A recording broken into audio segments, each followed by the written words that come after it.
There's a special place in my heart for a little bit of violence.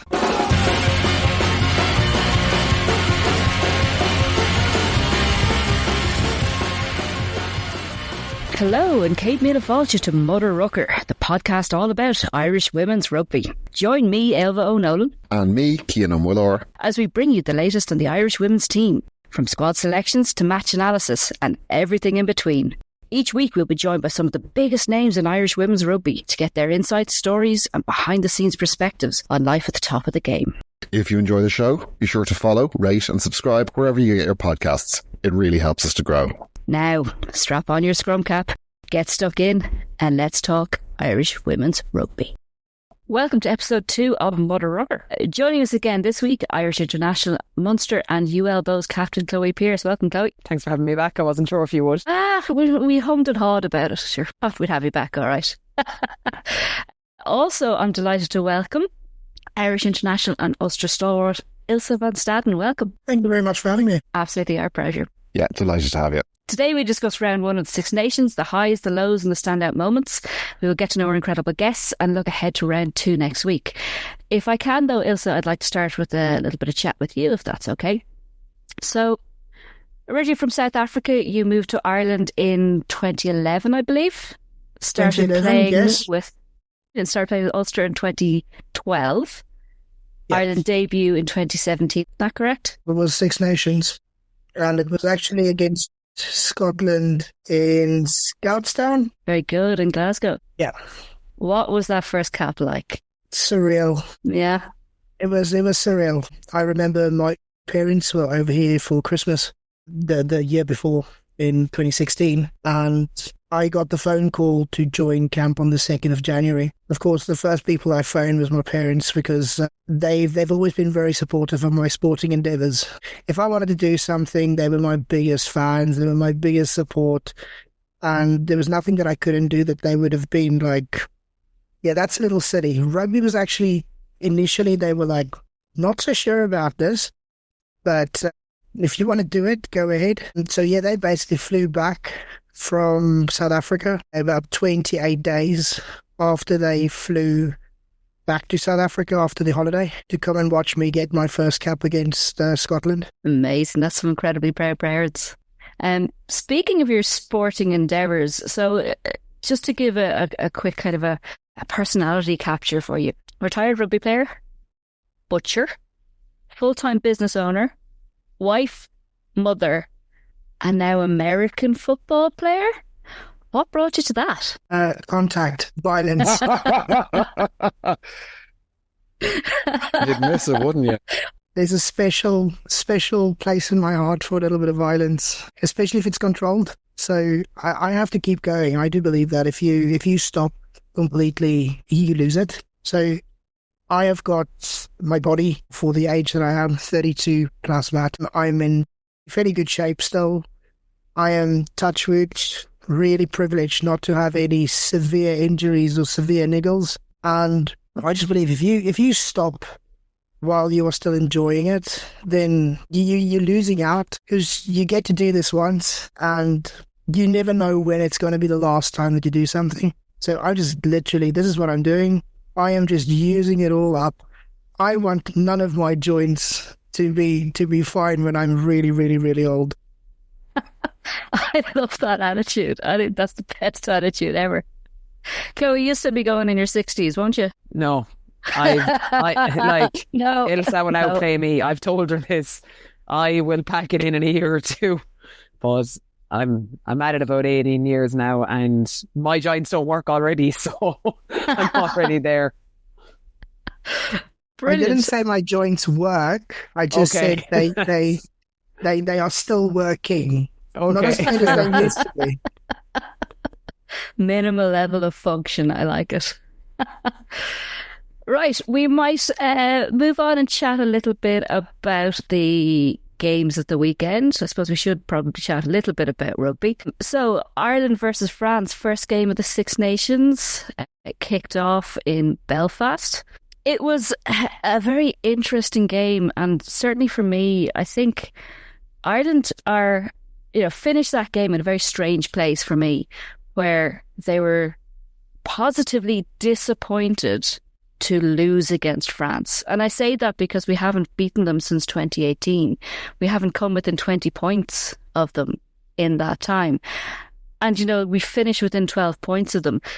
You look at the game, there was 31 handling errors by Ireland versus 9 from France. There was 20 turnovers conceded. There was 20 missed tackles. But in looking at that, there was some huge positives. The line out with 95% success.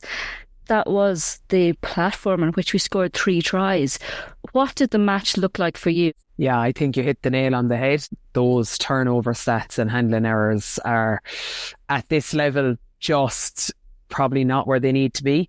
And ultimately, that was what caught us. You know, like we spoke last week about which France would show up. And to be honest, you know, it wasn't the best version of France that showed up. Like when they played, but they gave away a lot of penalties and they didn't really contest the line out really well. So it allowed us a really good platform and we had their number. You know, they think they're going to stay down and smash, and we were on a peel with Aoife away for coming around the corner, and, you know, 3 players can't stop her. So we kind of had their number as well. We anticipated that really well.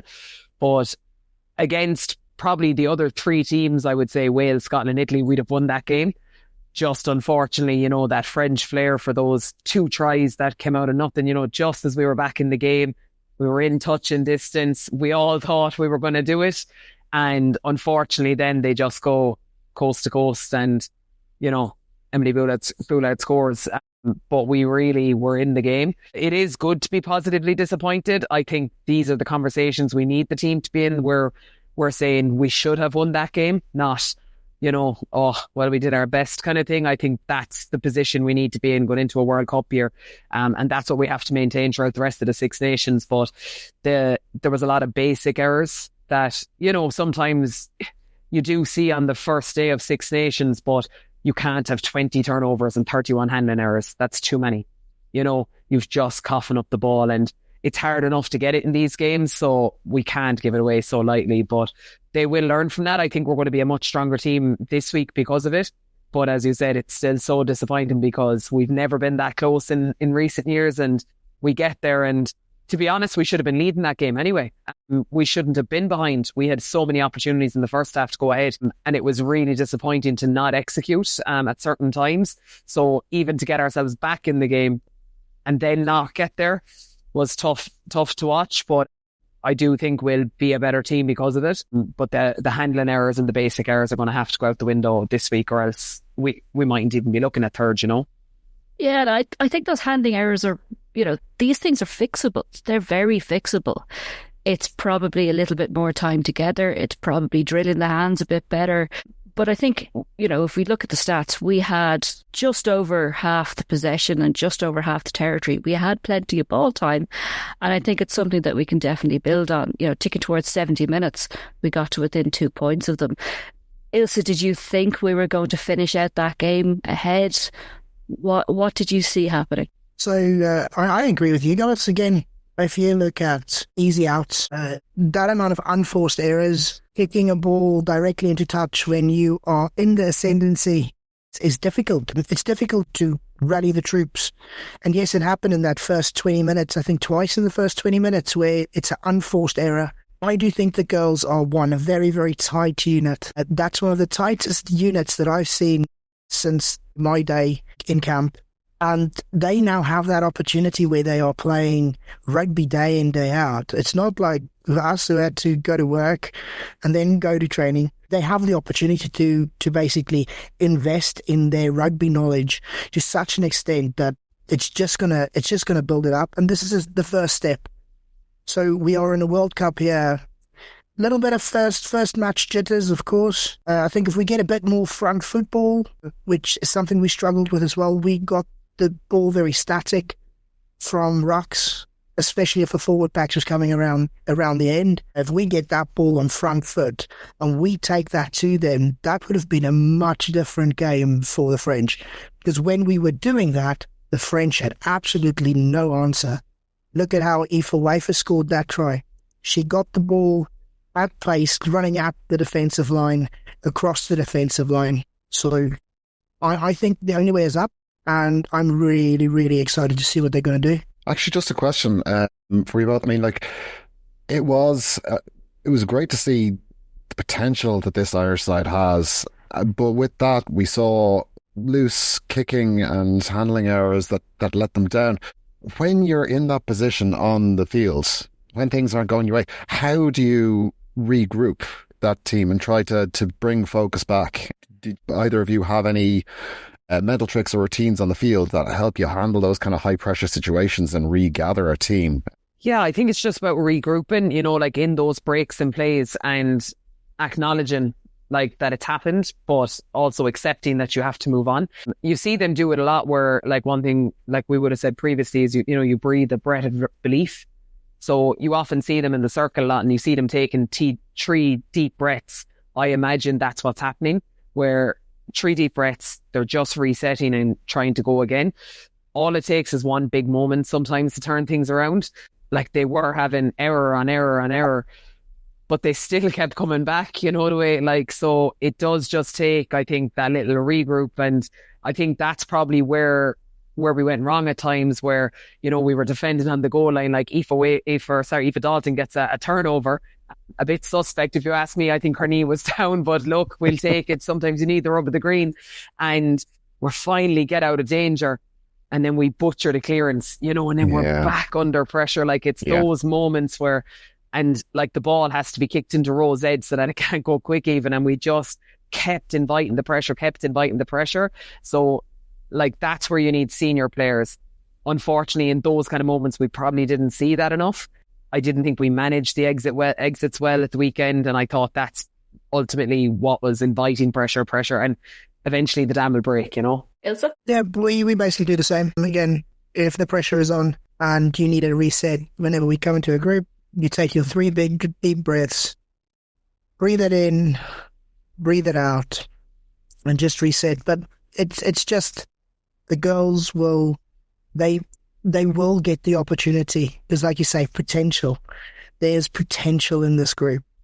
Like, if I wish that I had some of that rugby knowledge at their age that they have now, because it's just we're gonna skyrocket, and I am really excited to see what they're gonna do. Do you think there's a real maturity there in terms of a rugby maturity and I suppose a professionalism that has come in now and that just wasn't there 2017?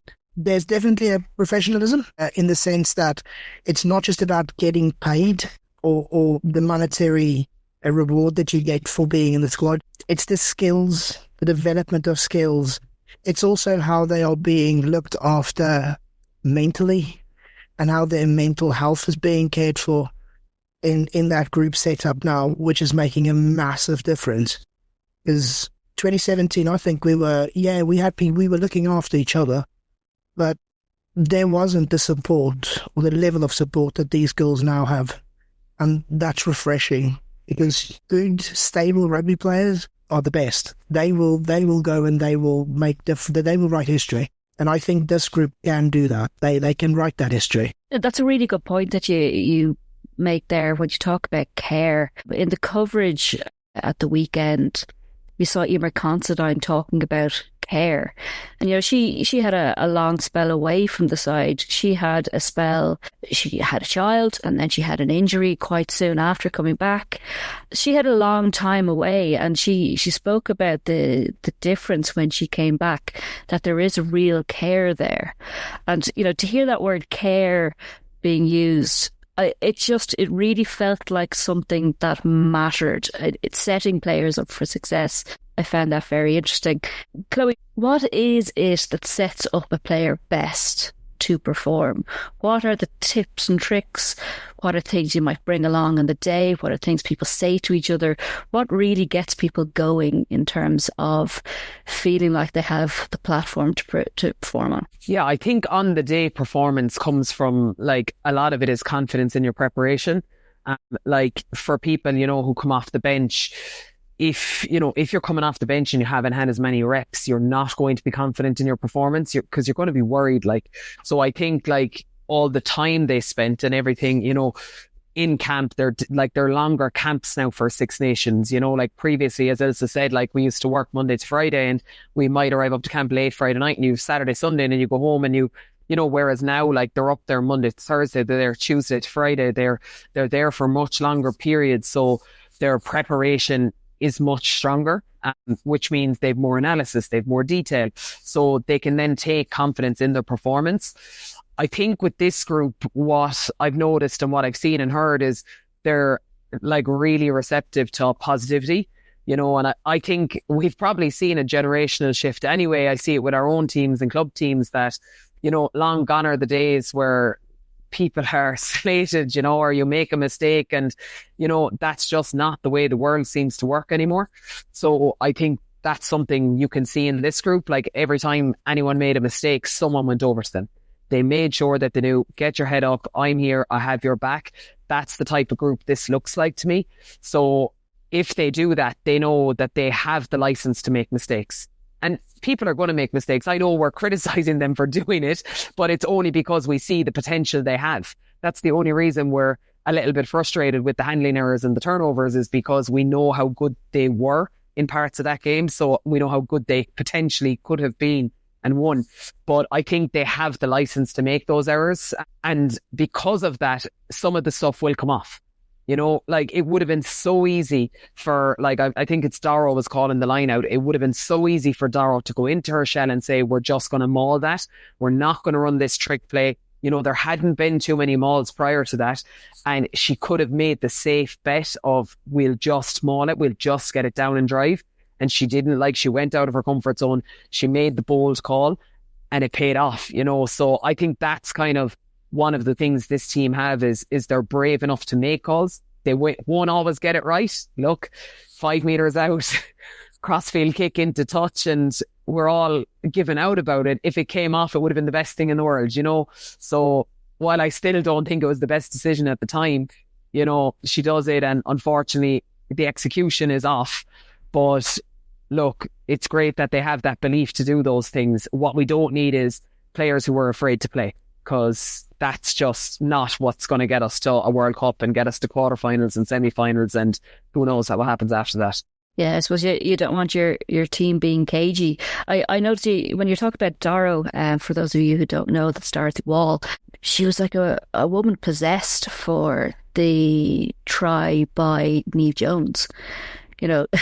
Ball comes to her on the line out, she's down, she passes the ball off, and if you look back on the footage, she is calling in the numbers, she's waving her hands, she's driving that. She stuck it in reverse in speed, and she literally drove that maul. She did half the work in that maul. I think what you talk about, players being, having a license to do what they want to do, I think that's amazing.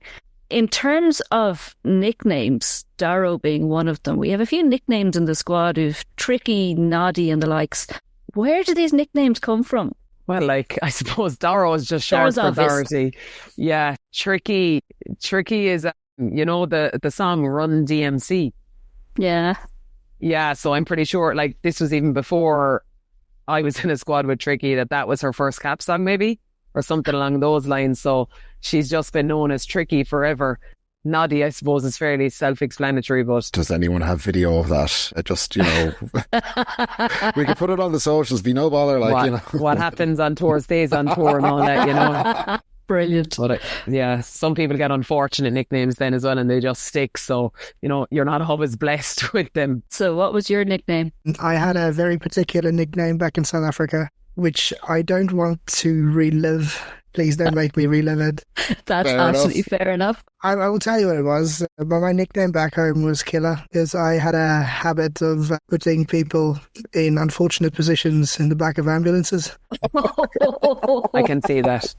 And to take one of my first caps, or one of my first rugby games I played, I was a very stupid 17, 18-year-old, and I made a tackle on the 10. I didn't get my head out of the way quick enough and ended up connecting my side of my head with the side of the player's hip.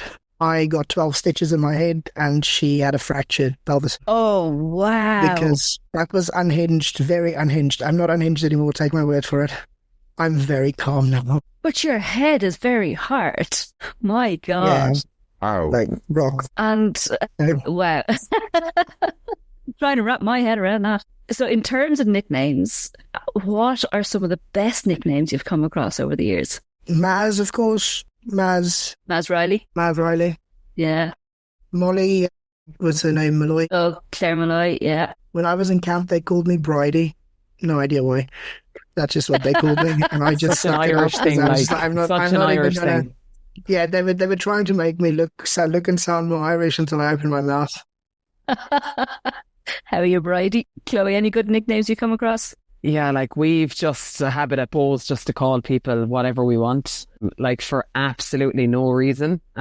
So like Claire Bennett, our second row, it's so weird to call her Claire because she's literally called Massey, as in after the tractor, for no reason. Like, it's so unfortunate, but when people call it Claire, everyone is like trying to figure it out. And then we realise it's Massey, and she's had no choice in the matter. So that was that.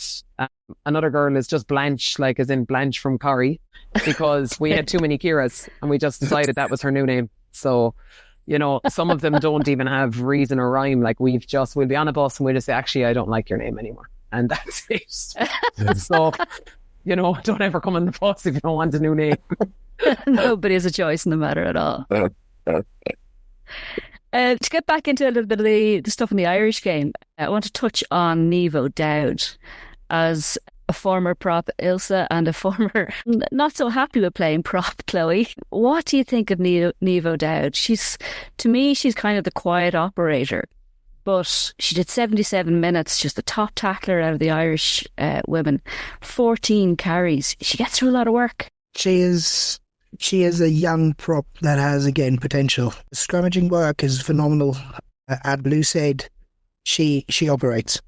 You can see it in the way that she slips a bind here, pushes up with the shoulder, roll the one shoulder forward to get in under that tight head. But it's her work rate around the park. And I've always been a big fan of strong mobile props that gets around the park and can do their job, because that's the future of women's rugby, is if you've got a mobile pack and suddenly you've got a prop that runs like a back rower making the same amount of tackles, you are literally in paradise. It's interesting to see the dynamic of prop that we have in women's rugby, that it doesn't follow the kind of template that the men's rugby does. I mean, Chloe, you played, you know, prop and back row. We have the likes of Dervin Nicaverd, who hooks and plays back row.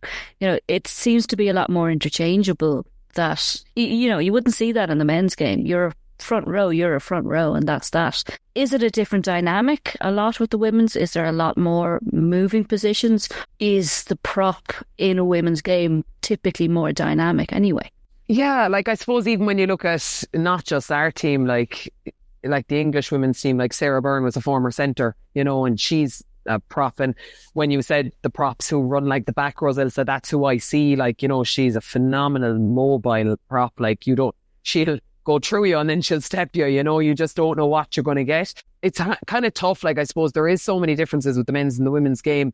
I think I don't want to say set piece is less important, because it is obviously vitally important, but I do think when it comes to scrum, we are less reliant on it in the women's game than the men's game.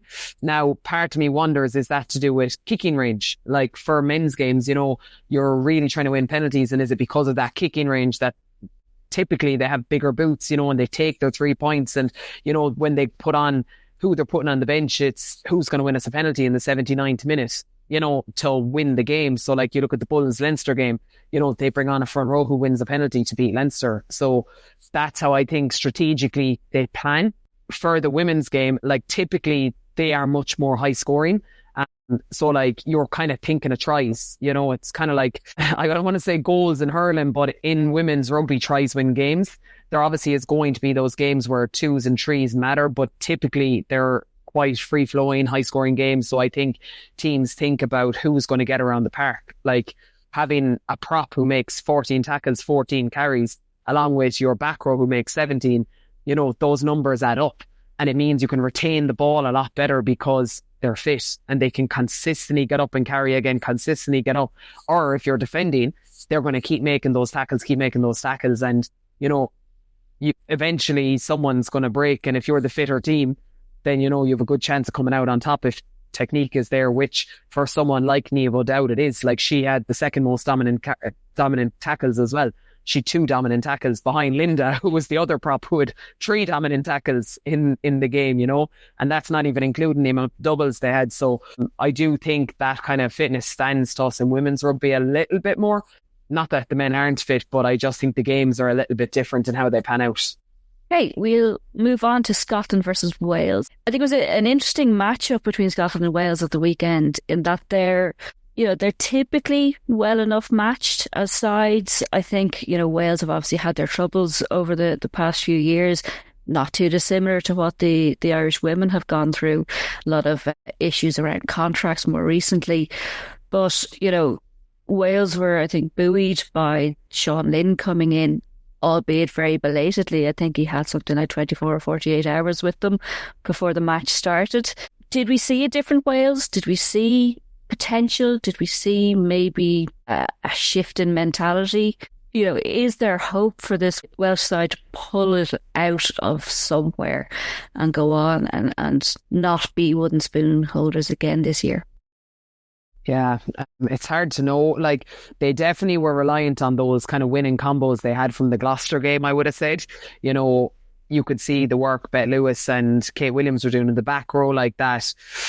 And unfortunately, from another side of it, then, they have a player sent off as well who also was in the PWR. But you could see that that's what they relied on, those kind of confidence players. I honestly thought after the first half they were going to win. And Scotland just managed to come back. So while Wales are growing, and this is not my nervousness, but for them is, yes, they are growing, but everyone is growing. So they're already behind. So their pace of growth has to become much quicker now, because all teams are excelling. Like, Scotland just, they really managed to dig in, because I thought they were in trouble after that first 15 minutes. I thought, geez, Wales are going to really show up here and they're going to pull it out of the bag. I think Wales are missing a bit of depth, if I'm honest. And Tui Pilatu is a big loss for them. Yeah. Having Kelsey Jones coming back, and not that Karis Phillips didn't do a great job, but, I just think they need other players coming in now who are going to bring that impact. So I do think depth is a small bit of an issue for them. But I still see the potential in it. You could see that they had come on leaps and bounds from the previous year. Like, I think they'll put it up. I think they'll be in the game with us. And I think the Italy game will be really strong for them as well. But they have a tough ass now this weekend, England. So they'll have to, Sean is going to have to dig in with them to kind of pull a performance out of somewhere. Otherwise, it could be a long day at the office. You mentioned there the red card. So Georgia Evans got a red card. It was technically 2 yellows. So she is free to play next week. But the Evie Gallagher red card, Ilse, what did you make of that? It was in a ruck, and she was, I think she was dropping, and she dropped onto a player's leg. And I think, as an outsider looking in and somebody who doesn't know a lot about those kind of interactions, it kind of seems like something that's a little bit forgivable, but then at the same time, you're threatening somebody's knee. Well, the law very clearly states that you should not and not allowed to make any contact with the lower limb, whether that is direct contact or especially not a twisting motion. She came through that ruck. She did go off her feet. She did make side-on turning contact with that leg. You're going back to the France game where you had Dupont in a similar position, where he got cleared out and, again, serious injury. The 2 players, or the player that was involved in that, was seen different. But for me, that was a definite. If someone clears me out like that, I hope they were being sent off. But that is just, it shows you again the education around, you need to know what you can get away with in rugby. And unfortunately for her, she didn't get away with that.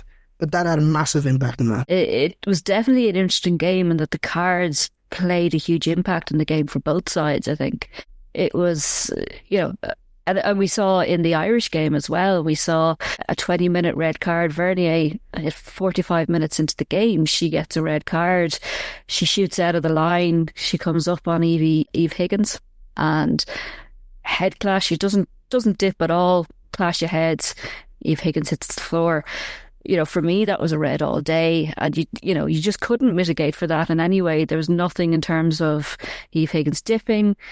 It was red all day. It's interesting to see 3 red cards across the one weekend in 3 games. We saw as well in the England game, while there was no red card infractions, the TMO was really, really involved in that game. A lot of people were complaining about the fact that the referee had to go from one end of the pitch to another just to review anything, and some things that were very obvious that the TMO could have just informed the referee on. What does that do to a game when there's those many stoppages and unnecessary stoppages? And what does it do to a team when you go a player down, whether it's for 10 minutes, 20 minutes, or the full game? How do you regroup from that? How do you keep going? How do you adjust your tactics? So, the first thing is, it's about errors. We are playing international rugby that is very small margins. You can win and lose a game based on a referee's decision, whether it's correct or incorrect. You as a player, you as a supporter, have to have the respect for that referee to just go and say, it's happened, referee's decision, check the scoreboard, is what a Frick de Pre who played for South Africa always used to say, is just check the scoreboard. I think it has an impact on how players and teams perform after that. Yes, you have a bit of drive to show and to prove that we're not going to let you get an easy out because we have a player in the bin. So you do start managing your defensive setup. You will find a lot more soft defense in order to sort of gather them or banana them into touch. You will find that you will try and slow their rucks down in order to give your players enough time to get around. So yeah, that's if I was playing, that's all that we try to do. But it is that you need to have that, okay, it's happened, we park it, what's next mentality to go on. Because if I get a card, if I dwell on every card I've gotten in my entire career, I would still be set in the corner. Chloe, for you, did you think that the Irish game was heavily impacted by that red card? And do you think possibly Ireland were a bit flattered in having to deal with that red card or getting the advantage of that red card? Considering they were down and back for 20 minutes and we scored 3 maul tries, I don't think we took advantage of it, if I'm really honest. We never took the advantage of the extra number in the back line. And even at that, like if we had wingers getting off wings, we would have had 2 extra numbers in the back line. So I really think we struggled in that aspect completely. We should have been, like, once that happened, I thought we should have actually altered our game plan, but we did the same thing over and over again for that 20 minutes. Like, they were down their 12, who was their defensive leader, like Vernier. She was player of the tournament a couple of seasons ago. She's a fantastic player, probably one of the best that they had, and they lost her. And we just never really attacked. Like, we should have been going after that 12 channel. 13 has to jam in, which means now either the 15 covers high and there's kick space in behind, or the 15 doesn't cover and we've a number overboard. But we never really addressed that at all, which was that was something that kind of was frustrating, I found, was the game plan never changed once Vernier was sent off. And it should have, because like I'm sure Ilse will agree, if they're down a prop, if I was playing a team and a prop was sin binned or a forward was sin binned, I'd be going after them at line out, or I'd be going after them at scrum. So same on the opposite, like if you're down a back, you have to get after them in open space, because they now go from 4 people defending 60 metres to 3 people, so yeah, like 4v1s, 4v, like it should have been, we should have scored a couple of more tries, I thought, especially in that back line with that red card. One thing that I have noticed, and it's very big in women's rugby, is that we get given a plan. I don't know if you've realised that, though. We get given a plan. The coach says, this is what you want to do, and we stick to that like the law. There's very little times, or very few times, where players would be like, do you know what? This is what's presenting with us now. How about we try the following? In women's rugby, we do stick to game plan. for better and for worse, which is not always the right thing to do. Do you think then there's a lack of plan Bs or plan Cs that if if the team sees something happening in front of them, if there's major change to the game in terms of injury or cards, that there isn't a kind of a structured plan to move to? Or is it that the call isn't coming in to move to that structured plan? I don't think that the call, it's not necessarily to do with calls. I think it's to do with rugby IQ and experience and literally trusting the players that play around you to say, well, we're all buying into this and we are now taking charge of what we are doing on the pitch and playing what we're seeing. Now, if you are fairly new to the game, it's easy to stick and to fall into that rut of I'm just sticking to this plan. We're doing the same thing. You have a ruck, you have a runner off your 10, you have a pot off the 10, we go to the edge. Most teams play like that. And if you looked at the Irish women, you looked at England, you looked at France, we all did that. The moment we were presented with the opportunity, where there was a weak link in their line, whether it was the 12 that went off for a card, or whether it was the 8 that went off for a card in Wales, the Wales-Scotland game, there were very few times where that was actually completely and utterly taken advantage of. Chloe, was that the same for you? Did you feel it was one structure that we just stuck to and we just didn't move from it? Or we couldn't move from it? We were kind of stuck in the mud in that sense. Yeah, and like I did kind of say this last week, that this was my worry, that our plan is to kick and to kick a lot. And, that I would worry that if that wasn't working, what would we do? And it wasn't even that it wasn't working, the weekend, but it just needed to be different. Like, we have incredible ball players, and I just couldn't understand why Amy Lee wasn't getting off her wing. I couldn't understand why Anna McGann wasn't getting off her wing, why they weren't looking for work. The amount of times where we went out the back of Aoife Dalton or Eve to Stacey, who ran across the pitch because there was not an extra number there, was, it was really poor. We did fix the mistake at times because there was a lot of kick space in behind, and, Stacey put in a little grubber that Anna McGann nearly got to, but I thought if Lee had worked off that wing, or the opposite way around as well, if Anna had worked off that wing, and got outside Stacey, I think we would have scored a lot more tries. So I just wonder, was that the game plan? Then, it comes up to, is it the game plan, or do the players, not know, or but for me, wingers need to work. I like wingers that swing around, who add numbers to the line, who come in off the outside shoulders of rucks. Emily Lane was scooting a lot, I thought. I thought there's a time and a place for a scoot. And I thought in their 22, that scoot killed us, because every time she took a step, it allowed for line speed. And that's where I felt we were getting smashed a little bit. But what's really good about a scoot is if you have a lingering winger, because then they have to commit to someone. So if you have a winger coming off a shoulder and Emily Lane is scooting, either the winger's going through the gap or Emily Lane was. But I just felt that we didn't do that. And there was so much opportunity to make those line breaks by doing those small things that, let's be honest, doesn't take talent to get off your wing and look like you're busy. That's for me is a non-negotiable. And I really don't want to say it's a work rate thing, because Lee and Anna McGann are really hard workers. So that's why I wonder, is it the game plan? Lee is one of the hardest workers in the country, so I'm not going to sit here, and I'm definitely not going to sit here and say Lee isn't working, because I know she is.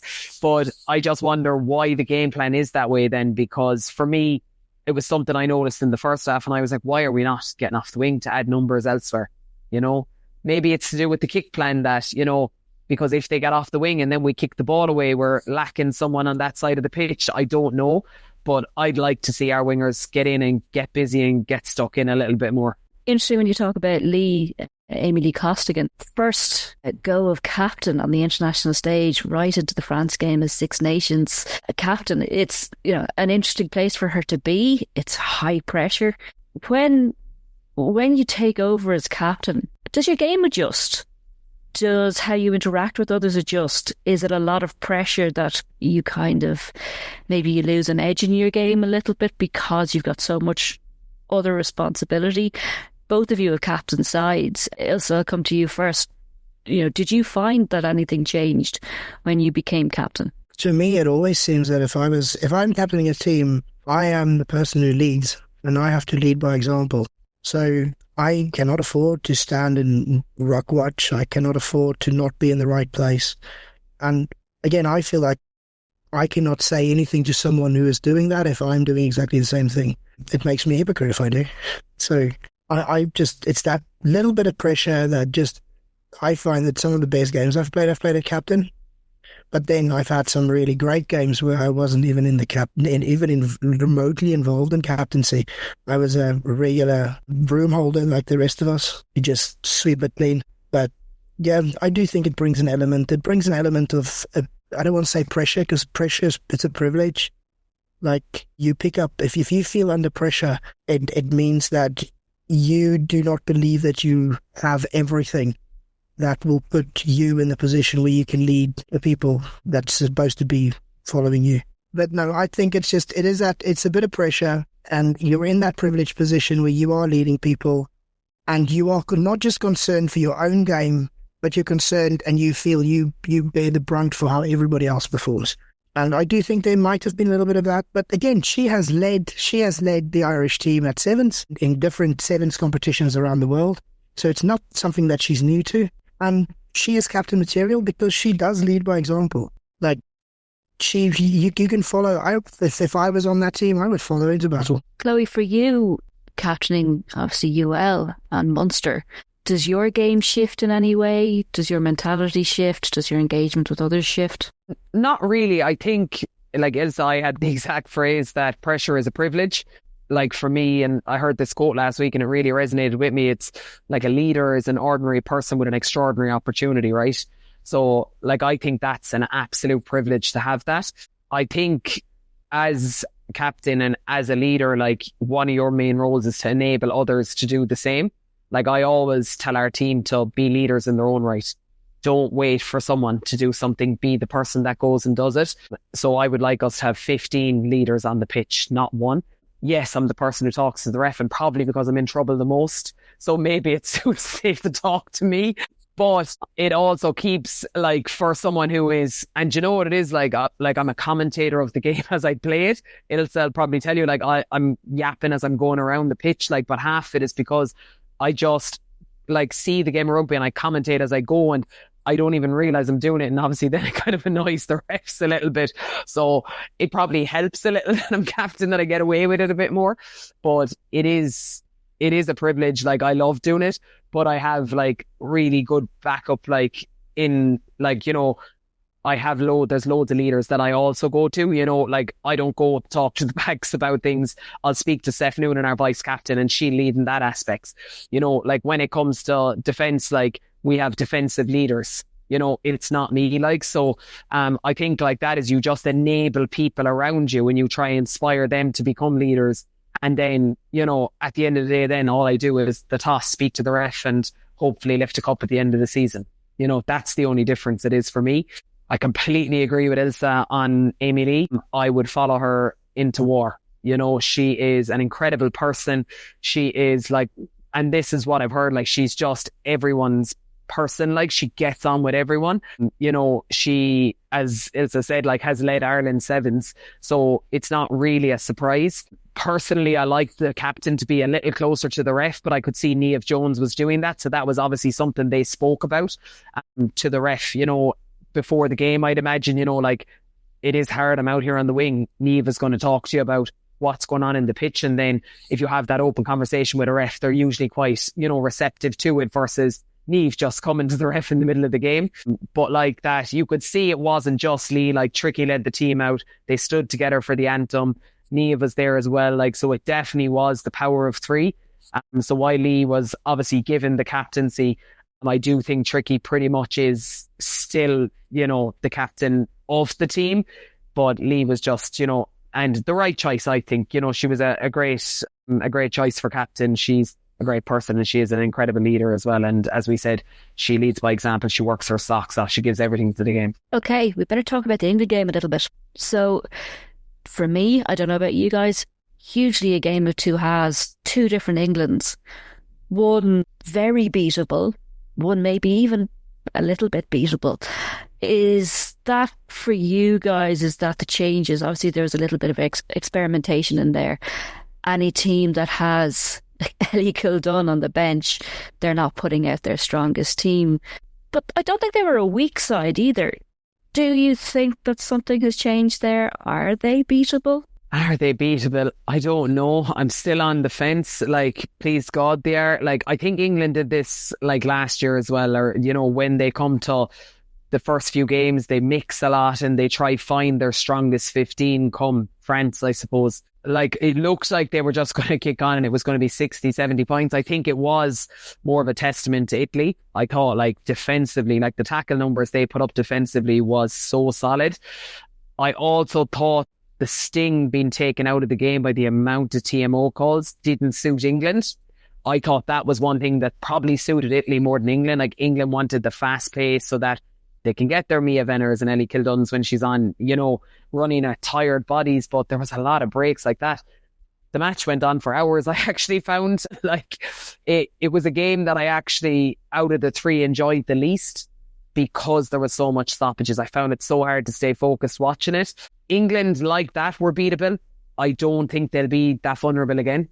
I think they still, you know, when they think Alex Matthews is back for that game, like she's, like after getting a red card, so she's 3-game ban. Like she is a big loss, I think, for them.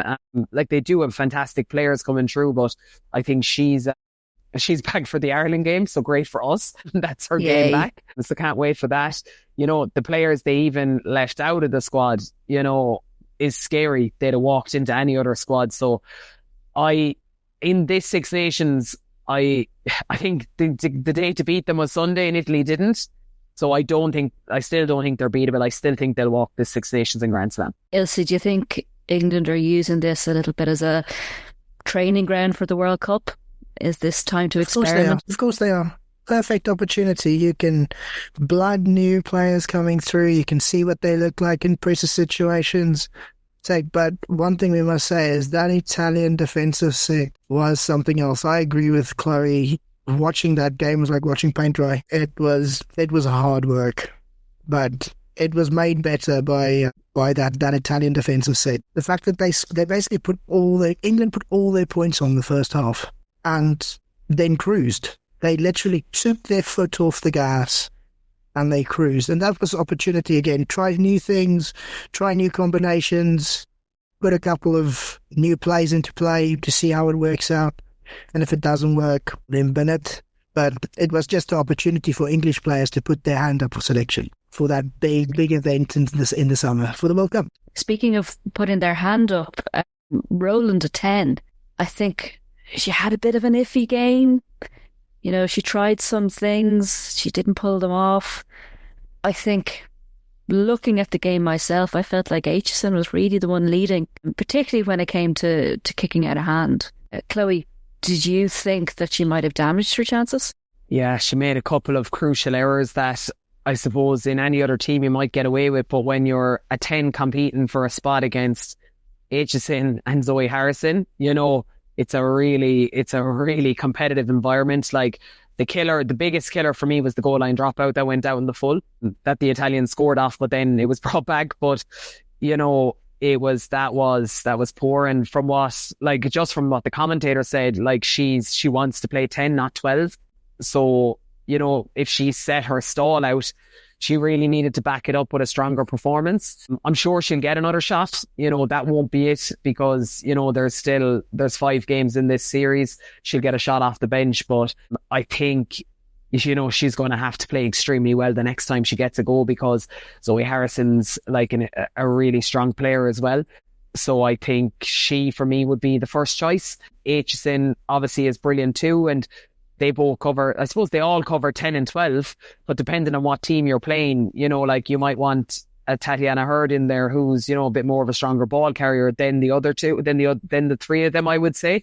So, you know, you kind of have to stake your claim at 10 and then hope that the other two don't play as well. But yeah, I thought a couple of poor kicks and the goal line dropout for me was just criminal. I think going into next week, I think England will probably be another beast entirely going into their next game.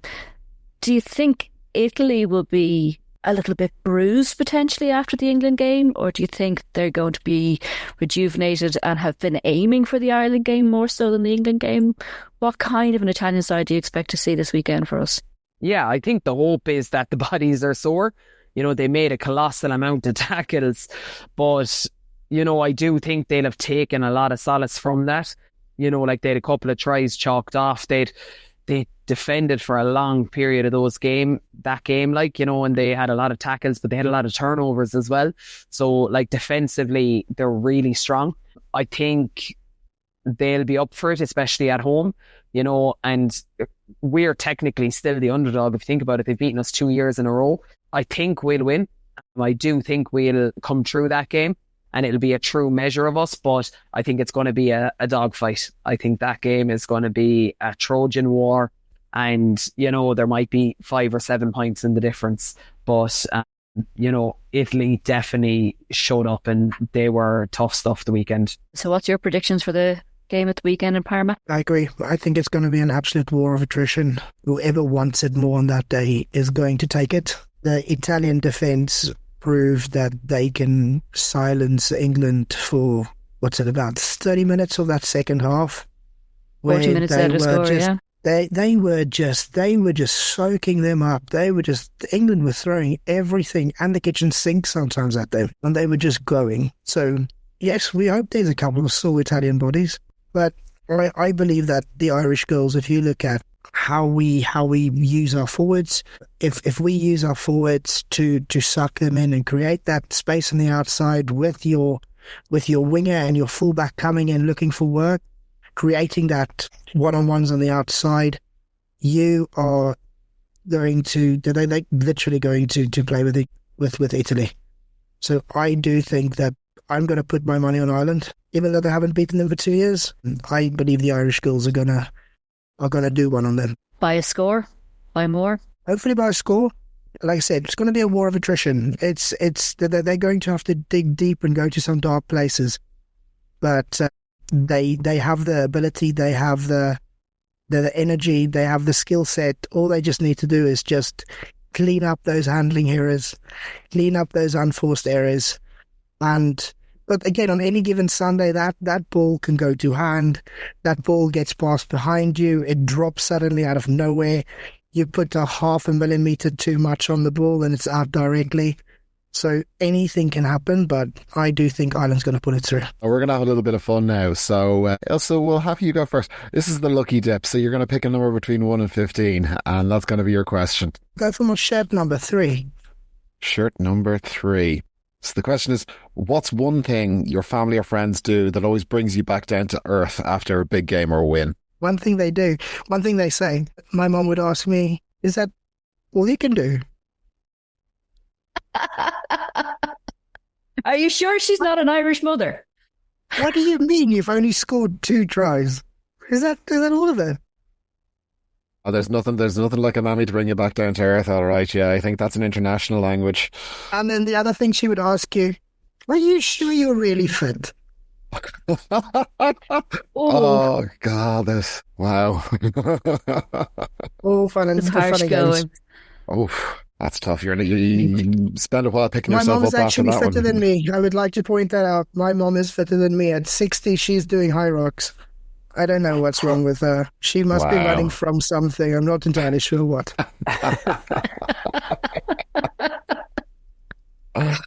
Amazing. Thank you, Ilse. Okay, Chloe. Number between 1 and 15, minus 3. That's gone now. Gosh, I'll have to go 8, so if we're going jersey You'll numbers. have to go 8. Right. If you'd never played rugby, what do you think you'd be doing instead? I'd probably be in the pub at Nicole Cronin at 12 o'clock every day.